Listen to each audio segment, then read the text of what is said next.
when I stopped playing, it was like I woke up from a dream.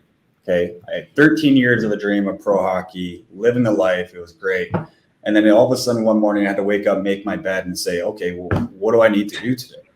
You know, yeah. I have nobody sending me a group message saying, be at the bus at this time, be at the rink at this time, be at the airport at this time, right? It was like, make my bed, get on with my day. Okay, well, what's a part of my day?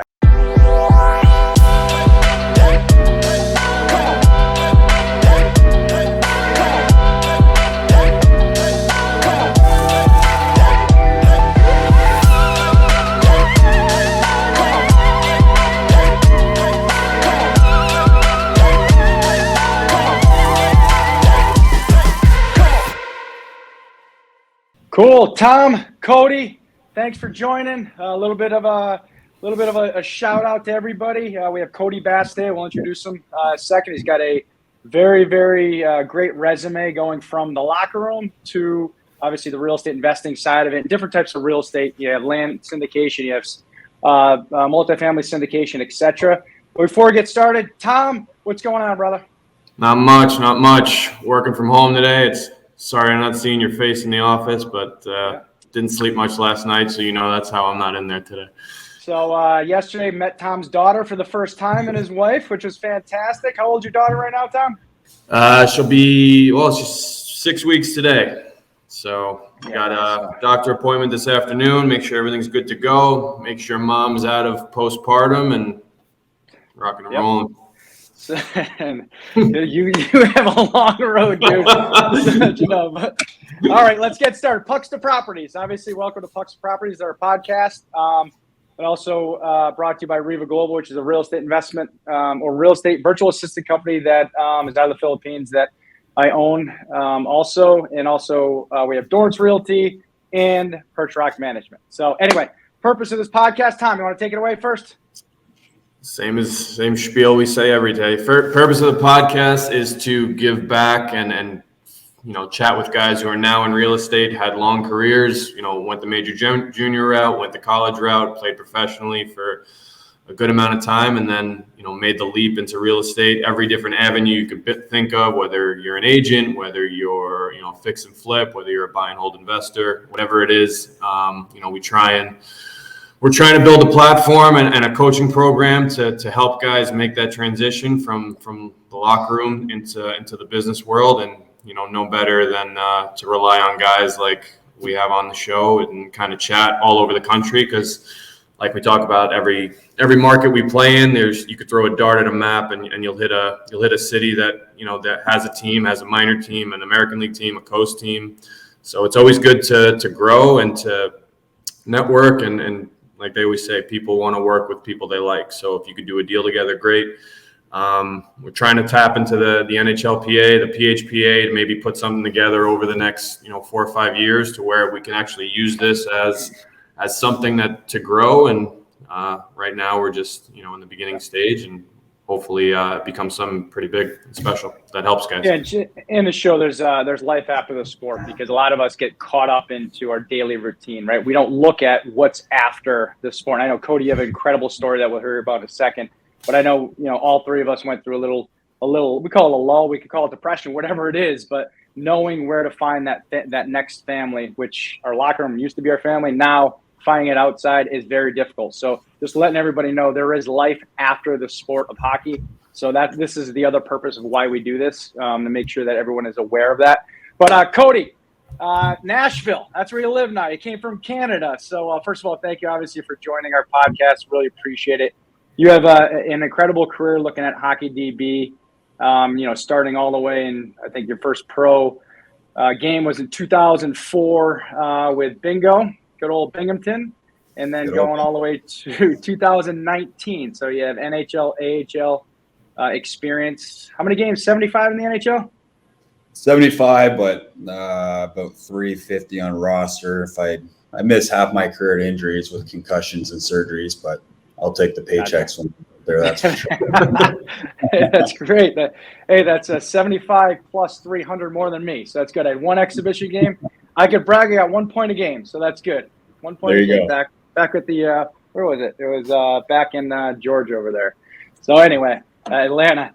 So anyway, Cody, introduce yourself. Tell us a little bit about yourself. I know, when you started or when you're towards the end of your career, I guess let's start here. When did you start thinking about life after? Oh man. So Cody Bass I'm from Owen Sound, Ontario. Grew up kind of all around, between Owen Sound, Toronto, Oakville, Burlington, Guelph, minor hockey, whatever. Drafted, played major, junior, Mississauga. Turned pro, turned down all my scholarship offers, which, I sit back and I regret. But at the time I didn't know any better, right? Like you come from Canada, you come from Ontario, you chase a major junior dream, you chase that. You have an agent kind of talking to you, being like, get drafted, turn pro as fast as you can. And then, I played, I think it was around 13 years pro. And to answer the question, I didn't really think about life after hockey until my last year playing in Colorado in the minors. I was actually going to retire the year before, and Colorado reached out and said, hey, do you want to play another year in the minors? Come mentor some kids. Joe Sackett, Chris McFarland, who I knew from my Columbus days. And I was honored. I was just like, yeah, let's do it. So one more year doing it, playing the game I love. Had a bunch more injuries, and it was that season where my daughter was born. I just said, you know what? I'm sick and tired of concussions. I'm sick of fighting. I'm sick of my body feeling like crap. And it was basically that year is when I was like, okay, well, what is next for me? For me, it was surrounding yourself, and Tom, you talked about it, about working with hockey guys, surrounding yourself with a community of people, of like-minded people. I was very fortunate enough to have a guy named Doc Solomon, who's retired, but he was like a therapist for me, really helped me translate my mind from hockey to life after hockey. So it wasn't until that year until I was like, okay, what am I going to do? And real estate wasn't always the number one thing for me. Yeah, I want to take a step back here because it's really important, and this is a key. A lot of people don't realize, turning down a scholarship, because we could all go back and say, I almost left Boston University to go play juniors up in Canada. So I was a little bit of the other side. My brother Scott had a D1 scholarship to BU as well, and I look at, there's always that point of decision, right? And we could always do this in our sport. We could always look back to say, shit, did I make the right choice or didn't I? Right?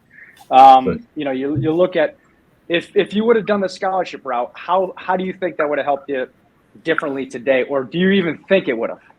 Yeah, I think since I've been retired for 4 years now, done playing, I'm still very fortunate to be involved in the game, but I've had nothing but a lot of time to think about the past of 13 years pro, the 4 years of junior. I don't believe in the word regret. I don't use that in any of my life. I agree 100%. Yeah, I think we all have choices. I think we all make choices in life, and you got to live with them.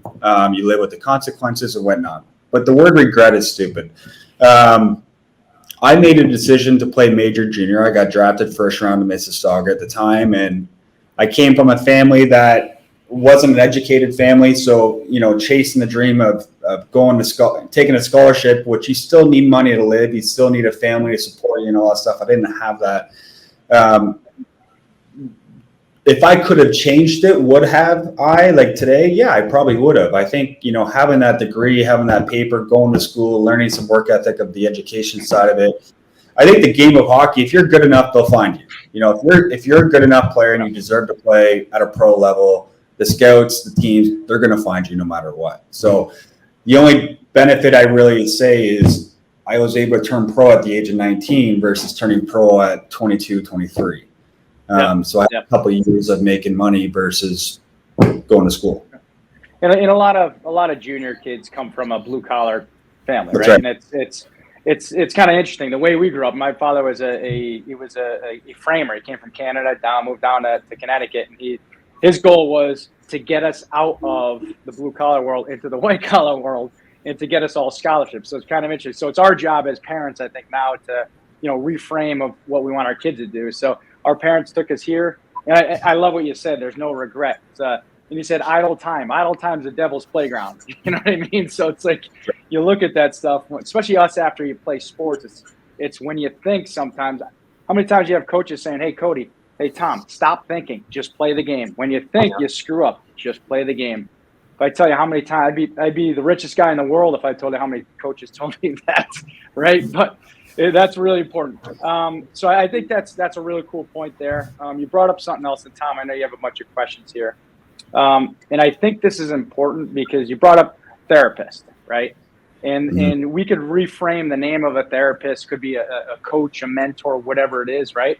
I think that's really important for especially hockey players because, you know, I talked to a bunch of them when I played, but a lot of us don't realize that, you know, there's a point towards the end of our career where it really makes sense more to talk to somebody to maybe even look past the sport. So could you talk a little bit about that and how that actually helped you? Yeah, for sure. I needed help with an identity, right? I think the biggest thing as a hockey guy, and you can say this for any pro athlete, but let's just talk, you know, we're talking hockey players, is our schedule is laid out for us every day. We know when to sleep, when to eat, when to train, when to show up at the rink. Everything is kind of laid out for us. And the way how I present it is when I stopped playing, it was like I woke up from a dream. Okay. I had 13 years of a dream of pro hockey, living the life. It was great. And then all of a sudden one morning I had to wake up, make my bed and say, okay, well, what do I need to do today? You know, yeah. I had nobody sending me a group message saying, be at the bus at this time, be at the rink at this time, be at the airport at this time, right? It was like, make my bed, get on with my day. Okay, well, what's a part of my day? I had a newborn baby and COVID was just on the rise. So I ended up having to work with Doc Solomon. He used to work with the Preds. That's how I kind of knew him. And he was amazing. He's still involved in the NFL. He really helped me translate the work ethic that I had in hockey and use that towards life in general, the reality of the real world. And the biggest thing was trying to narrow down what my interests were. You know, firefighting, which we all know hockey players are big into. The AHL has a great program for those guys. You know, policing, okay, well, that's another standard program for us. Real estate is kind of a standard niche market that we all love to get involved in. One, because I think hockey guys are very conservative with money and they understand brick and mortar is such a good investment. Also, we can relate to people, right? So I was kind of like, I went down the checklist of it all. My uncle he's a real estate investor. He believes in brick and mortar. So I instantly fell in love with the real estate side, the investment side. Hate stock markets. I hate financial advisors. Brick and mortar is what I know and what I believe in, what I trust. So got my real estate license, you know, put the work into that. And that was a huge accomplishment for me. I got a high school degree, 13 years pro, haven't taken a test in forever. Man, I celebrated, like passed the national state exam. I was like, this is a big, I failed the first time I took my license. There you go. Yeah, see? Yeah. So it's like when I passed it, man, and we all played, like, I was like, this is huge. This is huge for me as a personal growth standpoint. Small win, right? Small win. It's a small win. Yeah. And I was proud. I celebrated and I sat on it. So I was very fortunate enough to have the Avalanche reach out to me asking if I wanted to be a pro scout, which I still do today. I'm going into my 4th year, very fortunate enough to win a Stanley Cup with the Avalanche. So I've been pro scouting part-time, and I did that for the first year because that's what I knew. And I sat on my real estate license. The next summer is when I really started to dive into real estate, being like, you know what, the hockey's great, but you know, you never know what can happen. It's not really paying the bills. It's just a hobby job. So I really dove into real estate, KW, a couple small brokerages, private brokerage, and then my business partner, Dana, and I end up funding Recurve Real Estate, and now we have our own boutique brokerage. Cool. Where'd you meet your business partner? So Dana Jorgensen is actually from, he's Canadian, he's from Ottawa. I met him at a brokerage here. We have some mutual friends, some hockey guys, retired hockey guys. He's a man of faith. He's got a great community of people. He's got a great background. Dana and I connected at a brokerage, and it was like part of the hockey, you know, you just connect and you're with one of the boys and things are great. We spend every day together trying to think about how do we build our real estate business. And we did that. We got very lucky to bring in a developer and partner up with him. And Dana just said, he's like, hey, I want to open up our own boutique brokerage one day. And I'm like, let's do it. Screw it. Let's go for it. Nice. And yeah, very, very fortunate. I got a bunch of questions on top of that. Tom, you have any questions before I go on a tangent? No, you're good. You're good. Okay. I'm just getting my notes in line here. That's all. All right, cool. So, Cody, this is important. I think this is important for everybody because looking at where you started, it looks like there's one missing link there. Right when you retired, you were working with Doc. You found his path. You have an uncle in real estate. So what was your first step when you actually decided to raise your hand? You're like, you know what, real estate it is. What was your first thing that you actually did when you threw it out to the university, said real estate is where I want to go? You know what? I think the first step is taking a look, and it's going to sound kind of corny or a cliche, but the first step is taking a look in the mirror, trying to figure out who you are as a person. Because I think and I'm dealing with it today with a couple of friends in town that are retired hockey guys, is you need to find an identity. Who are you as a person?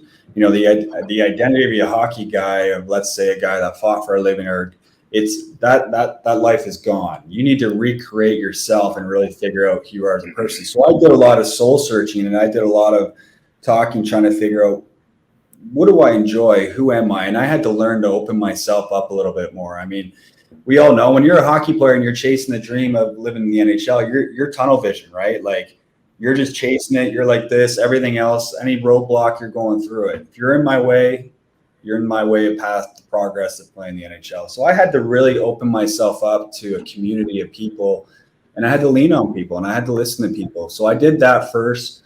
And then it was knowing that, you know what, the small wins. So go get your real estate license. Well, that was easy for me. I had to study for a little while, went past it. Okay, well, do I want to be a firefighter? I reached out to the AHL program. I forget the guy at the PHPA. I did a little research on that, being like, is that something I want to do too? I think for me, it was just the first step was personal image and identity. And then it was just knocking stuff off a checklist of what I wanted to do in life. And then if I could build up a couple of things, then I can start narrowing them down and focus and go.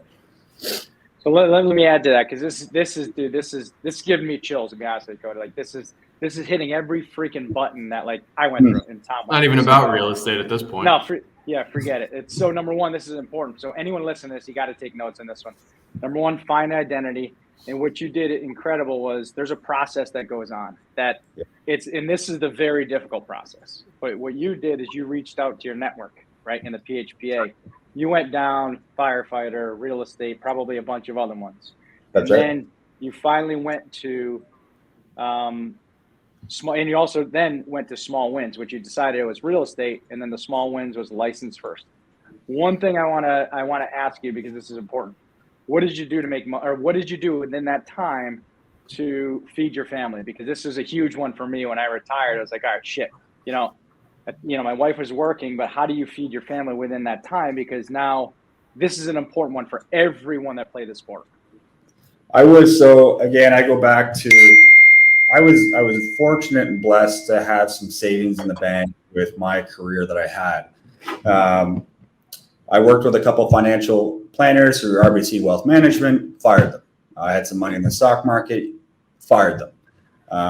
I just believe, and I always have believed, that cash is king. Now, cash doesn't keep up with inflation. It's just dead money. But I believe that throughout my years of playing, I always put away money as a buffer of cash. My wife, she was working, which is great.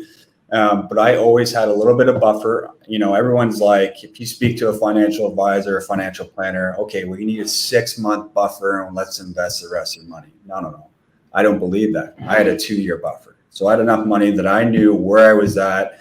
I had a house in Nashville downtown that I bought as an investment when I was my time with the Preds and up and down. That to me, it was brick and mortar. It was an investment. It was a 2-year play. Sold that, moved out to the suburbs, downsized, mitigated my risk of bills. And then I knew where I was at my last year of playing. I said, okay, well, this is my mortgage. This is my taxes. These are my bills. Went into my last year of playing, retired. And I looked at my wife and I said, hey, we're okay. I have enough in the bank that for 2 years, I have 2 years to bet on myself and bet on us as a family. And that's what I did. So I bet on myself, but I did it right away because that's how my mind works. My mind is organized chaos. I need to be busy all the time because that's how I played. I was go. I was the same way, dude. So that's how I live my life today. Like I'm involved in so many different little things, puzzles. I'm always learning. You know, you guys had Eric Nystrom on here, I think, a few weeks ago, didn't you? Yeah. I was been talking to Bobby and I all this morning about some real estate investment stuff. So it's I think people just you can't get by in this world by yourself. You need a community. You need people you trust. You need like-minded people, and you need to keep your brain a sponge. You got to just listen, soak it in, and then you make your own decisions on what you want to do. Yeah, I love it, and I want to so. Identity, obviously, process, small wins. You decide what you're going to do, and I'm gonna take a step back because you met. It was Dana, right? Your business partner now. Yep. So let's talk a little bit about that because here's something that's important. I know when I retired, I thought I was a rehabber, right? Fixing flipping because that was my first. But I realized I looked in the mirror. I'm like, I made good money, made $32,000 on the first deal I've ever done, but it did. I had no properties anymore, right? Because there's a business model. If you don't market, dude, you got nothing. And again, that's another kind of episode. But when you start looking at that stuff, I went out and I joined my local real estate investing association, and I met everybody in there. And the niche I thought I wanted to do, just like you. I shook hands. I said, hey, who's the best in Connecticut? And I went up to that dude. I said, listen, I'm not looking for a job. I just want to work with somebody to learn the business. And I door knocked. I literally knocked on doors for a freaking year straight without making a penny, right? Because I did the same thing. I put away money like you did, and I planned before then. But the reason why I say that is, how did you meet Dana, and what were the steps you took to actually meet him, put yourself into that, I guess, community or network? Yeah, so I started out at Keller Williams. So when I tied my license to our brokerage, it was KW. KW, of course, as we all know, is one of the best educational brokerages around. They're backed by serious money, and they take pride in the educational classes. So I did that, and then I had some brokers and people trying to push me on the teams. Well, I didn't want that. I didn't want to go on a team and have to share my network of clients, and then also share my friends, my database with other team members, and also give away a lot of commission. I've always bet on myself. I was betting on myself, saying I'll figure this out. And then I was like, okay, I want to buy some real estate investments. I want to buy some rental properties. So I started looking at Columbia, Tennessee. I was kind of researching pattern of growth and patterns and process of where's the market heading. Columbia, good market. So, and then long story short, I reached out to a piece of land I wanted to buy, build some houses on. The agent was a broker. He was a broker owner. At the time, it was Exit. So I ended up making the switch from KW to Exit, and that's where Dana was. I was part of Exit back in the day too. So yeah, and then Exit actually, so Jason Strain turned Exit into TriStar Elite, and then Dana and I were there, and then Reed's Heritage Property, Scott Reed from Ontario. I heard they're coming down here, so I started using some connections. I had some help from a friend. Got in front of Scott Reed, who's a big builder developer in Ontario, Canada. Got in front of them and try to just pitch myself, pitch my work ethic to them. And, Blake Seeberger's here with Pentagon. So my office right now, we have Pentagon Holdings, which is Blake Seeberger, Scott Reed. He's a developer, his team. And then we have Jim Heisen, who's a land wholesaler, land flipper. Then you have Michael Shamsey, landmark engineering. Then you have Recurve Real Estate, which is us, and we partner with Pentagon. So we've ended up going from Dana and I meeting at coffee shops every day, trying to hunt for land, do land syndication, land developing.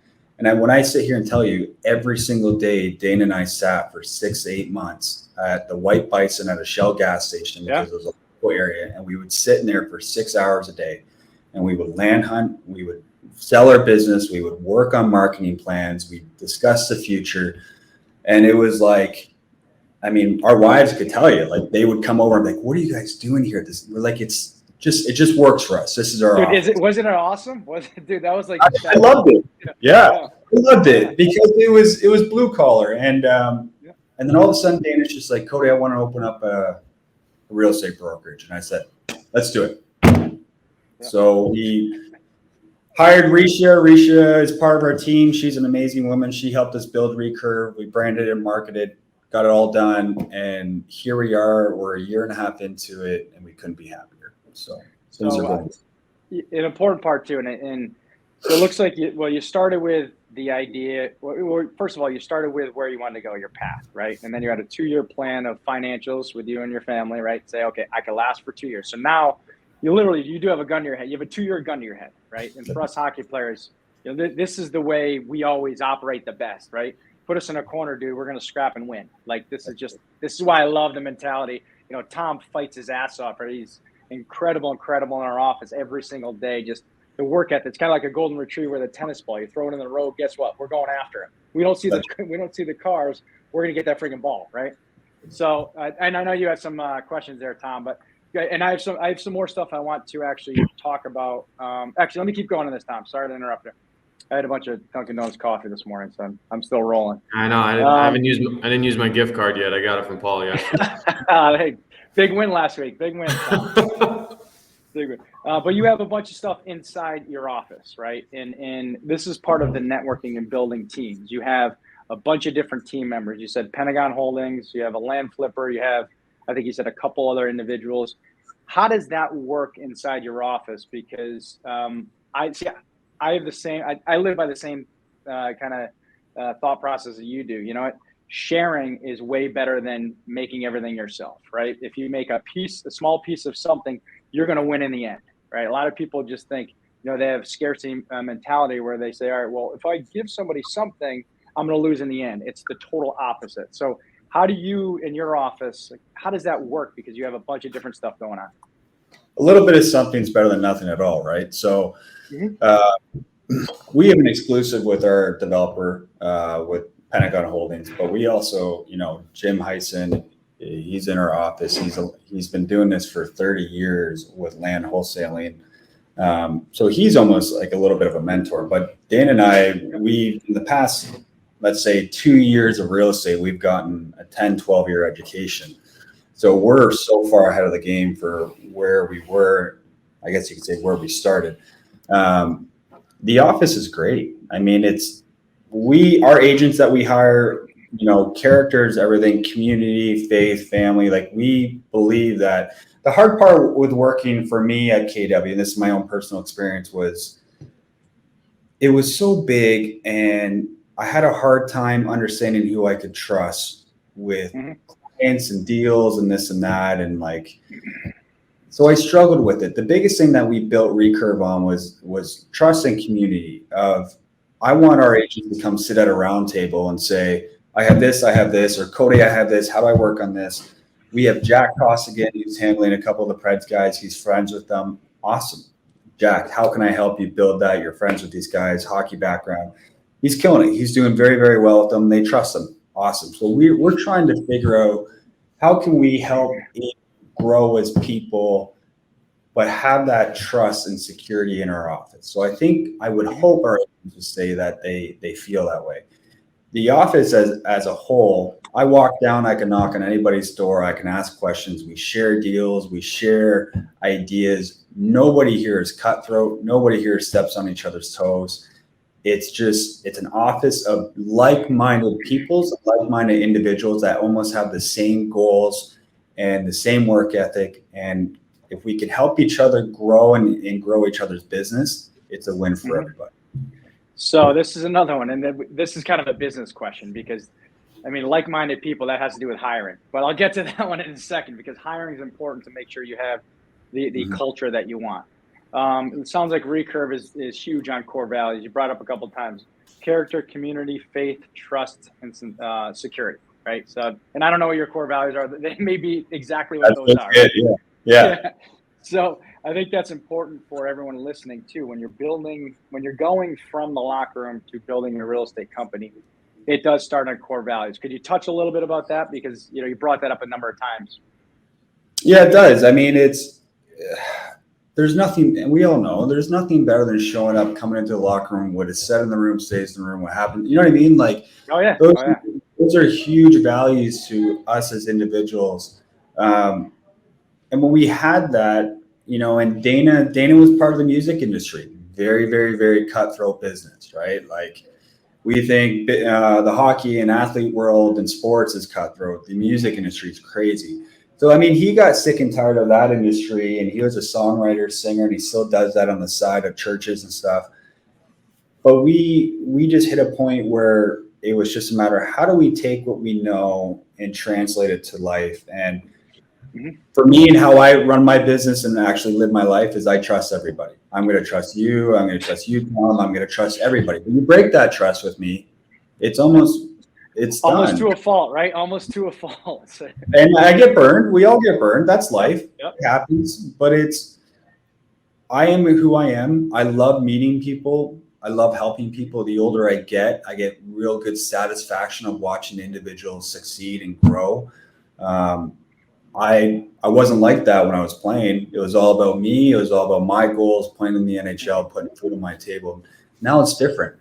Now it's like I really enjoy helping people and watching individuals have success. So that is just how we kind of live it on a daily basis.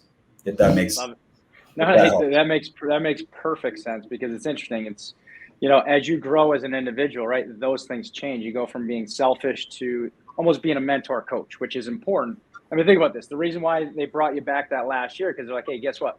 Now Cody's probably the leader that we want him to be, to teach the younger players, what we want. He got work ethic. He's scrappy. He'll fight, blah, blah, blah, blah, right?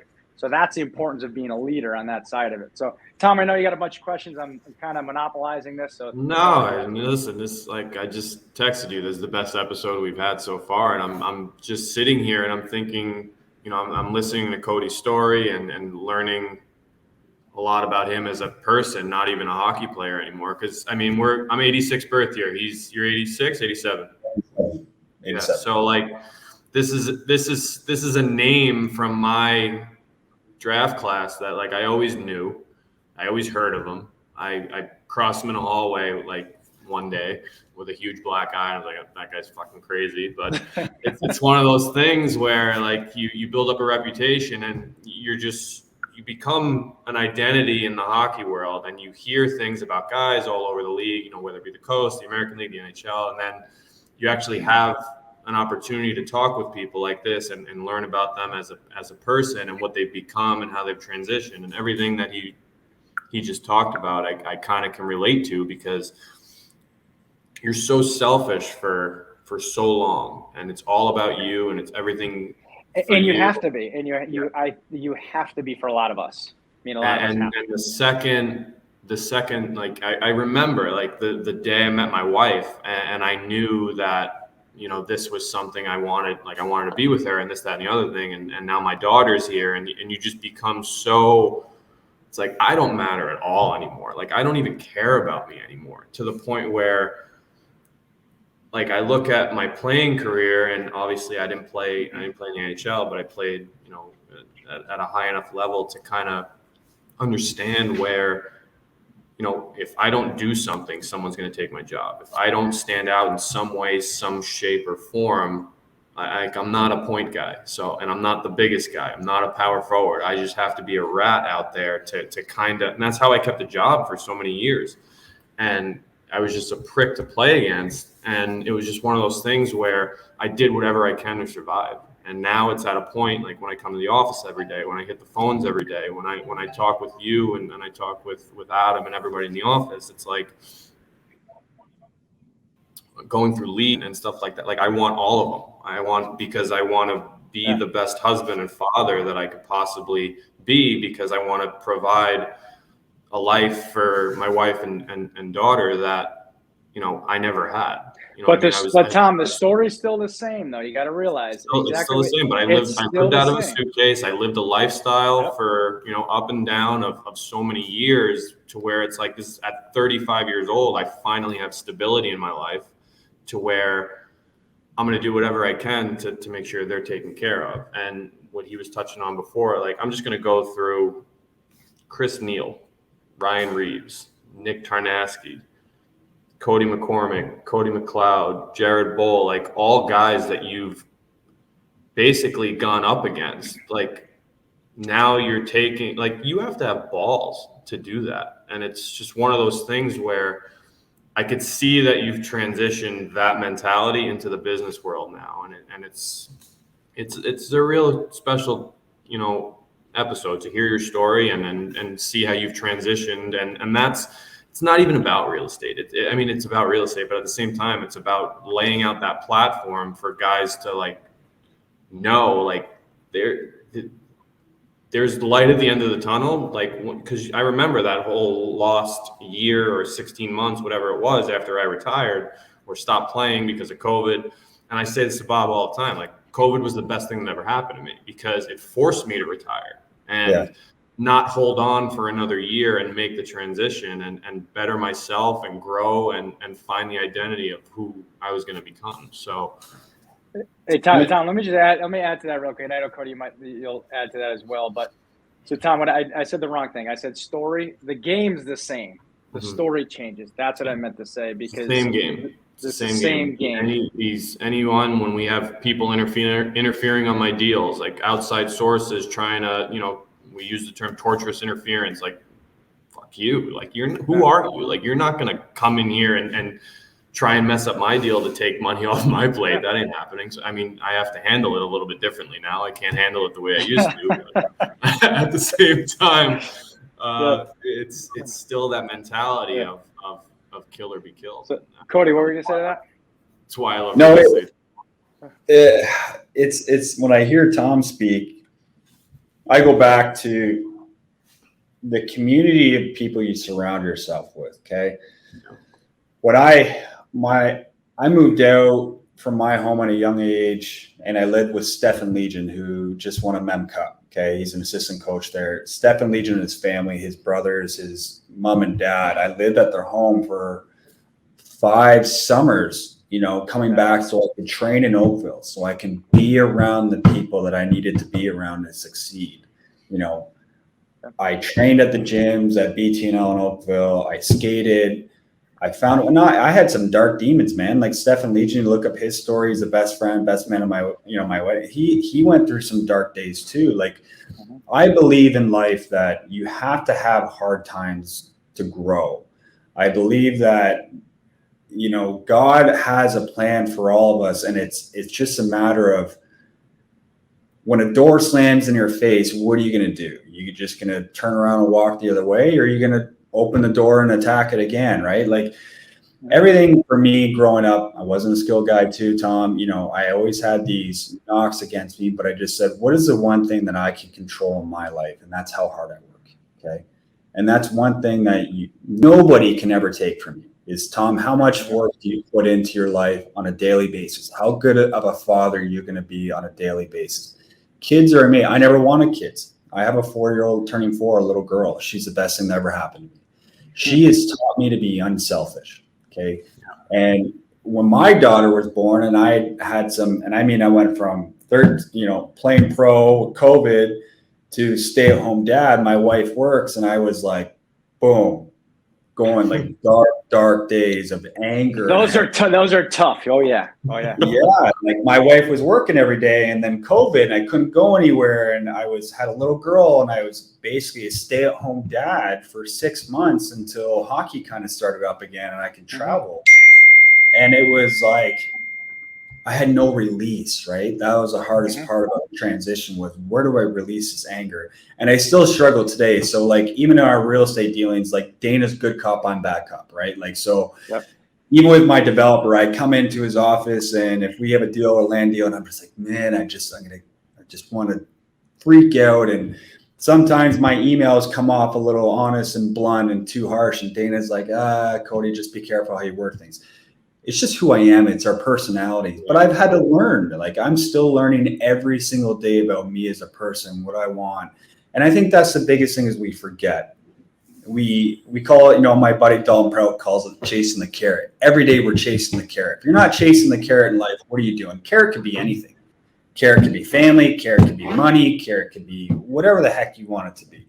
So it's like, every single day you wake up, you're chasing that carrot. But I think sometimes we get lost in remembering and trying to look in the mirror of who we are as people and who you are as an individual.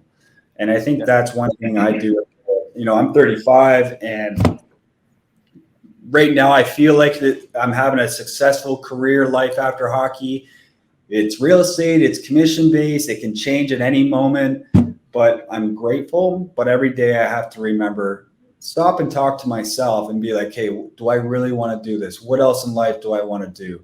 Put in the work, wake up every day, find a routine, because we're born, you know, we're creatures of habits, and chase that. So there's a lot. And Tom, your story is great. And listen, there's a reason why hockey guys can be successful after the game. The game was wonderful. I love the game, love it dearly, but it's a game and it's not forever. But life after hockey, we have a lot of days, a lot of years left when that, you know, none of us were fortunate enough to make $50 million and have to retire, you mean, like, and sit back and just golf every day and then play the country club hours. But I'm the type of person that even if I had that opportunity, I would still want to work every day because of this, right? Yep. So. Yep.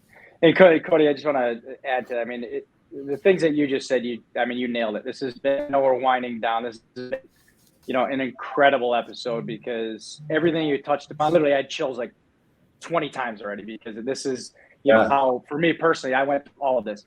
I left 2 classes short to get my degree, so I might as well not even have gone to university. I just went there for hockey. This is why we're doing this. This episode exactly is why we're doing this, and it's only the 5th episode we've filmed, and because we're so new and we're just logging content right now. But this is the why we're doing it. And I will tell you, Tom, not to cut you off, guys, but you know, I've had the pleasure to work with some guys from pro athletes, some pro hockey guys here in real estate. And I mean, they got 630, 640 credit scores. You know, you're like, oh, you make a lot of money. Why is your credit so low? So it's like, when I talk about surrounding yourself with good people, I'm talking even the players that are playing today, the American League, the NHL, the East Coast, whatever. You need to make sure that your agent is there for you and has the end goal for you, not just chasing contracts every day. You need to know financially. You need to know your own financials. You need to know life of building credit, being bankable, manage your own bills, pay your own bills, learn how to pick up a phone and deal with it. Like, those are simple life goals that people forget about in sports. You know, you can make all the money in your world, but if you're not a bankable person, you know, I can get a better interest rate, and I had better credit than, you know, some athletes that are worth $20 million just because I know how finances work. You know, Cody, this is important. This is coming from someone who did not go to college. Like, this is important. You don't need to go to college or university or wherever to learn all that stuff. I mean, me personally, I think a lot of college is bullshit anyway, and you don't learn anything. That's just me. This is my experience. Again, you know, it's life where you learn stuff. So if you know, whoever's listening to this, if you didn't go to college, you are not behind. Trust me. You get work ethic, like you said. You got to chase the carrot all the time. You just keep going and going and going. So I think that's the important part. Tom, I know we're coming up to 42 minutes. So any last questions before we wrap it up? No. I mean, the same thing we end with every time is you know, what do you got going on right now? What's your day-to-day like?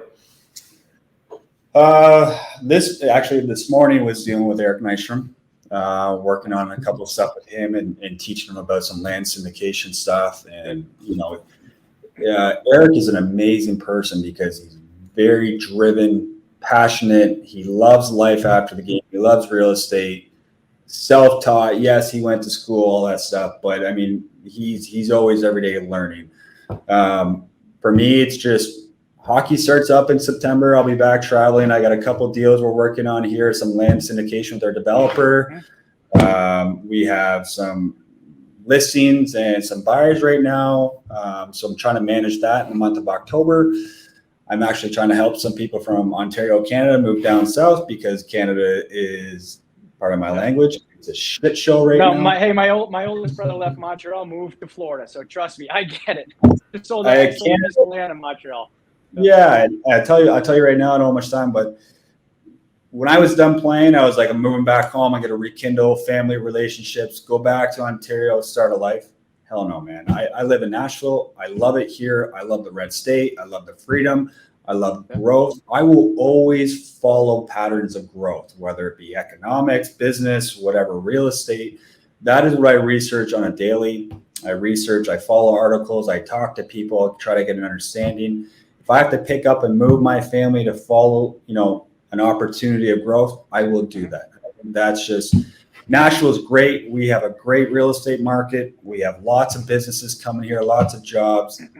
So Canada, for me, I have friends coming down here to move to Nashville, and they're like, how do I do? I'm a foreign buyer, foreign investor, whatever. So it's, I just love it. There's a lot of energy in Nashville too. And Nashville is a great place we talked about prior to this. But there's a lot of growth. But obviously, energy brings a lot of different people. Younger generations come in. Any questions, though, Tom?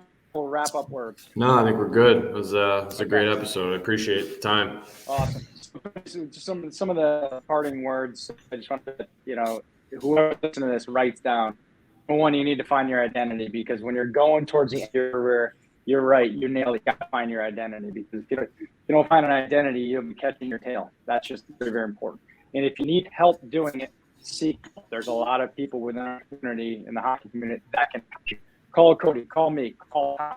Like, we will help you along those lines, trying to figure out what your path is, because we all needed it. Right? I needed it.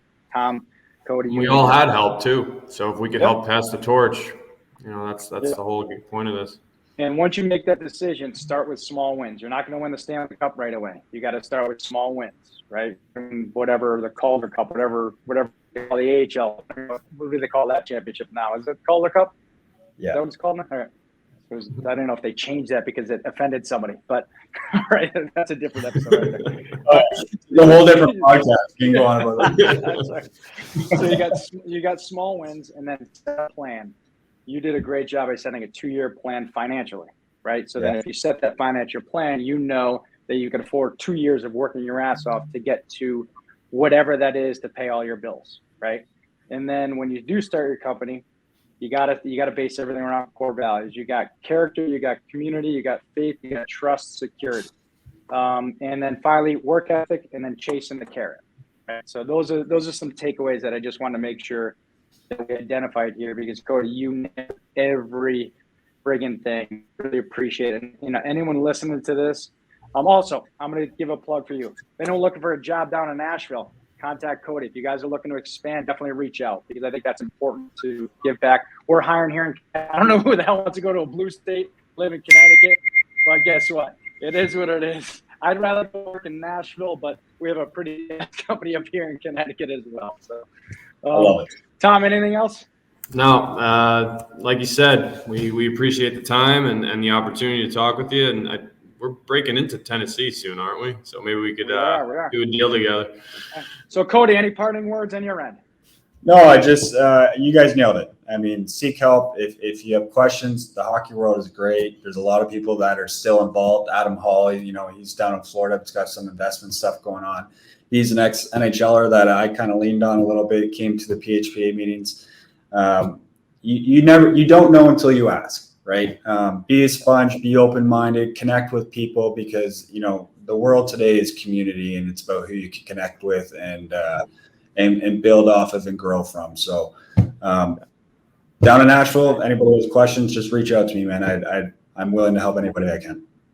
Also, last thing, positivity always wins. You got to stay positive in the business, because there are ups and downs, just like the locker room, just like the ice. But anyway, Cody, thank you very much. Tom, thank you very much.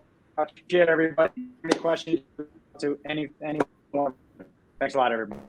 Thanks, hey, guys.